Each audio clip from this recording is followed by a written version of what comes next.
Well, sadly, we live in a society that has encouraged the need for you to come perfect, to appear perfect. Imperfection now seems like a error or flawed design. So because you see yourself as an imperfect person, you think that you're flawed by design. Why that is wrong, I understand why you would feel that way. We see people post having 4 or 5 posts on their social media for the best time of their lives that they feel is worthy for everybody to see. And then you mirror just those 5 slides and think that you can create a whole life where you can live that way, right? People are not perfect, and it is okay not to be. I don't know who has told you otherwise, but it is okay not to be. You are flawed. You have freckles on your face. You have pimples. Your hair is bald for some of my friends. You are not the ideal height for a lot of online view, as opposed to for a man that they should date. You are not 6 foot tall. You don't have 6 packs. Yes. Your teeth is not as fine as my own. Your smile is not as fine as my own. I'm not also the yardstick for perfection. That is completely fine, right? We've seen there was what day was it? I was watching a video on Instagram, and he's a content creator that makes food. Is Seth's friend. I would probably drop his handle or something of that particular video. He said that he started making his video in a dirty kitchen. He had bad lighting, he had bad audio quality, and everything was poor. But he just kept making the videos exactly that way. And the worst thing, and that's something that you would also face. People actually insulted and made jest of him. When has it not been cool to try? Where, how is it a crime to show up and come as you are? People also made that feel like a weird thing to do, but I promise you that it is not. Like he did, he kept on showing up regardless of how poor the quality of the videos are, how dirty his kitchen is. It was driven by passion and not perfection. And that is also something that we should learn from. You do not wait until you are finally figured it out. Unlike me, where I did not start creating because I said my space wasn't perfect yet. My office, the crazy thing? The office setup that I wanted to complete before I start creating. The office is here. I don't use that space to create most of my videos. This is the backdrop that you see. And as I'm creating this particular content, I sent a message to Ogie that I don't like the fact that this wall is just blank with this artwork. This is a very beautiful artwork. But looking at the video now, I see that it can be better. And in the next couple of months, when I figure out how to elevate this backdrop, I will do that.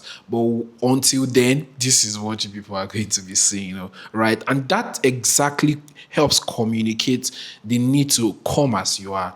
Do not wait until you find perfection, because it is not something that you would find, because you cannot be 100% perfect. You would always have little bits and pieces of yourself that you would have to constantly keep improving through time, across time. And that's okay. And that's how it should be, right? How would you get better if you don't even start? Oh, yeah.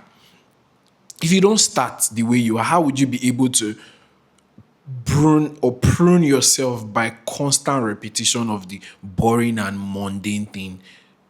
Repeatedly doing, like something that you constantly and continually do repeatedly across a period, across a long time, to the point that you refine yourself gradually that you do not even know, and you just keep getting better at every time you make that thing or you do that thing.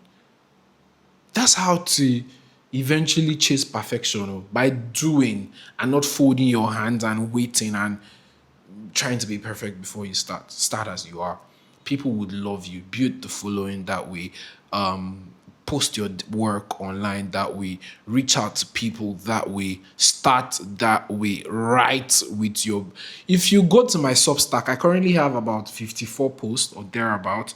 If you go to my first post, if you see my punctuations, you probably would have headache. I mean, it's still beautifully written because a lot of people they were happy and say, "Oh my God, I can relate," and that is what is important. They could relate to what I was saying. That is what's important. And then as I continually wrote, I got better.